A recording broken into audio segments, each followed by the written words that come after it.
कभी ज्यादा गर्म हो जाता है तो कभी ज्यादा ठंडा हो जाता है। वहीं दोनों पाते भी हैं कि उनके अलावा और भी कई सारे वैज्ञानिक थे जो कि सेम इसी वर्चुअल रियलिटी में आकर इस समस्या को सुलझाने का प्रयास कर रहे थे। और जिन और जैक उन्हें बताते हैं कि ये तो फेमस 3 बॉडी प्रॉब्लम है, यानी कि वे तीन सूर्य की स्पेस में गति को कैलकुलेट नहीं कर सकते। जिसके बाद जिन और जैक दोनों को ही इस रियलिटी का विजेता घोषित कर दिया जाता है, क्योंकि उनकी सारी ही कैलकुलेशंस ठीक थी। और उन्हें बताया जाता है कि वे जल्द ही इस वर्चुअल रियलिटी के मेकर से मिल पाएंगे। तो वहीं डिटेक्टिव दाशी भी अपने हेड वेड को बताता है कि उसने कई सारे मरे हुए वैज्ञानिकों के पास से एक वियर्ड सा हेलमेट मिला है, जिसकी की टेक्नोलॉजी हम इंसानों से तो कई साल आगे की है। जहाँ जब कोई इसका इस्तेमाल करता है तब उसे ना सिर्फ सब कुछ रियल महसूस होता है, बल्कि ये उनके ब्रेन के न्यूरॉन्स तक को डिटेक्ट करता है। यानी कि किसी ने इसे बनाया ही इस तरह से था कि इससे वे सबसे ज्यादा इंटेलिजेंट इंसानों को चुन सके और उन्हें पता करना होगा कि ये है कौन। सो अगले ही दिन दाशी सीधा ओगी के पास जाता है और पूछता है कि उसने अपना लेटेस्ट रिसर्च प्रोजेक्ट अचानक से ही बंद क्यों कर दिया।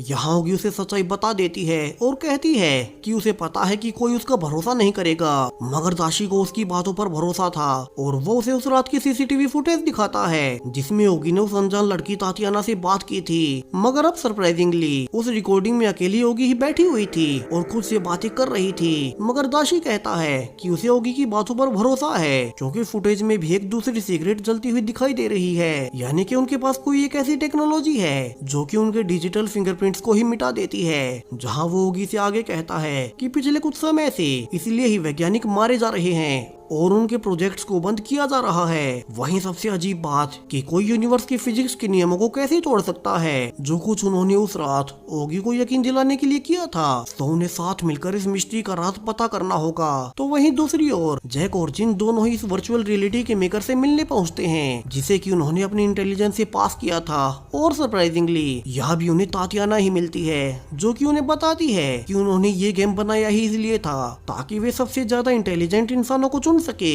और यहाँ से कहानी का अब तक का सबसे बड़ा ट्विस्ट आता है, जहाँ से अब तक हुई अजीबोगरीब घटनाओं का राज खुलने लगता है। यहाँ तातियाना उन्हें बताती है कि दरअसल पृथ्वी से पूरे 400 लाइट ईयर्स दूर 3 बड़े बड़े स्टार्स एक दूसरे के चारों ओर ऑर्बिट करते हैं, और वहीं पर उन एलियंस जिन्हें कि सेंटी कहा जाता है उनका प्लेनेट है। और जो रियलिटी जिन और जैक ने हेलमेट से देखी थी वो कोई फिक्शन नहीं, बल्कि उन्हीं सेंटी एलियंस का असली ग्रह था, जहां जो वातावरण में रैपिड चेंजेस उन्होंने वीआर में फील किए थे वे उनके प्लेनेट पर रियल में होते हैं। यहाँ तातियाना आगे बताती है कि हालांकि एलियंस इंसानों जैसे नहीं दिखते और इंसानों वाला रूप उन्होंने इंसानों को समझाने के लिए चुना, वहीं बाकी सब उनके ग्रह पर सच में हुआ। और वो एलियन रेस यानी कि सेंटी जल्दी